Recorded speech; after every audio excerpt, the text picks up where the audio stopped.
చెవి యొక్క ఆరోగ్య పరిరక్షణకు కర్ణపూరణం.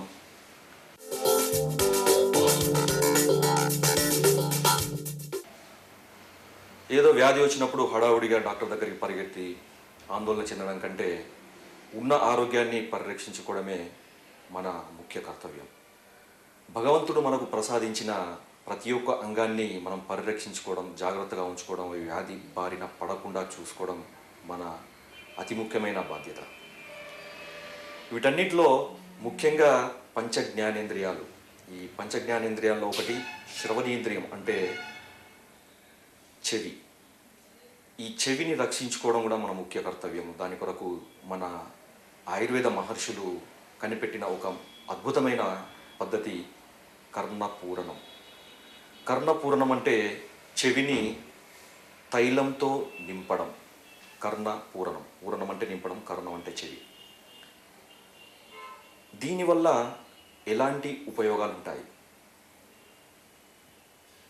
చిన్నప్పటి నుంచి మనం ఎదుగుతున్న కొద్దీ, ముసలితనం సమీపిస్తున్న కొద్దీ శరీర జ్ఞానేంద్రియాలు కానీ కర్మేంద్రియాల యొక్క పనితీరు కొద్దిగా తగ్గుతూ, వాటి యొక్క కార్యక్షమత తగ్గుతూ ఉండే అవకాశం ఉంది. మనము పుట్టినప్పటి నుంచి మరణించే వరకు, అంటే జీవిత పర్యంతరము ప్రతి ఒక్క అవయవము జాగ్రత్తగా ఉండాలంటే, ముఖ్యంగా ఈ చెవుల యొక్క పనితీరు చక్కగా ఉండాలంటే నిత్యకృత్యంగా ప్రతి ఒక్కరూ ప్రతిరోజు చేయాల్సిన ఈ ప్రక్రియను మనం చేయాల్సింది.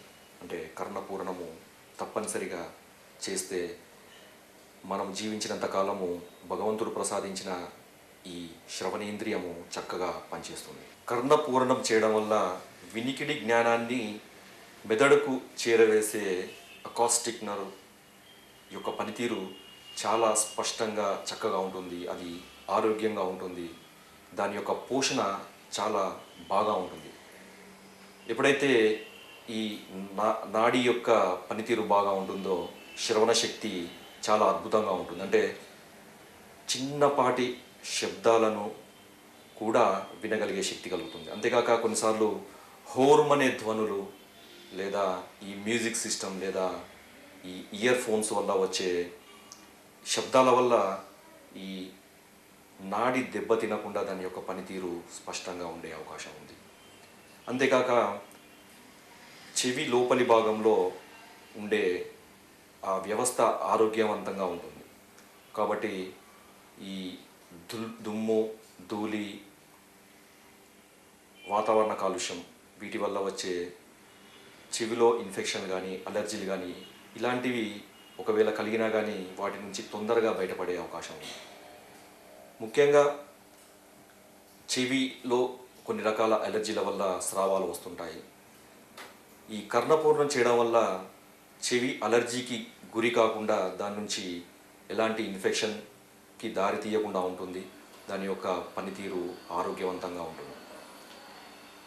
అయితే ఈ కర్ణపూరణము ఎప్పుడు చేయాలి, ఎంతసేపు చేయాలి, ఎలా చేయాలి, దీని కొరకు వాడే తైలాలు ఏమిటి?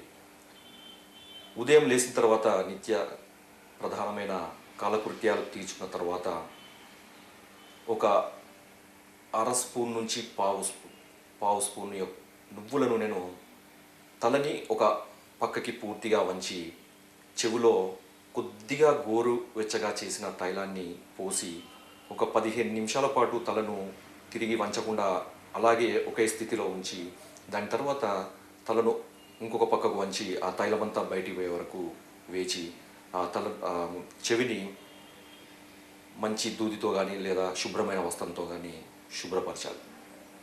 దాని తర్వాత ఇంకొక పక్కకు తిరిగి రెండవ చెవిలో కూడా అదేవిధంగా చేస్తూ ఉండాలి. అంటే కర్ణపూరణము 15 నిమిషాల పాటు చేయాలి. దీని కొరకు ఉపయోగపడే అతి ముఖ్య తైలాల్లో నువ్వుల నూనె లేదా కొబ్బరి నూనె. ఈ ప్రక్రియ నిజంగా చెప్పాలంటే ఆయుర్వేద శాస్త్ర గ్రంథాల్లోనే కాదు, అది ఒక సంప్రదాయంగా మనకు వస్తుంది. మన బామ్మలు, తాతయ్యలు చేస్తుండారు. మీకు గుర్తు ఉండే ఉంటుంది. మనం చిన్నప్పుడు బరబరా లాక్కెళ్ళి, బలవంతంగా లాక్కెళ్ళి చెవిలో నూనె పోసేవారు.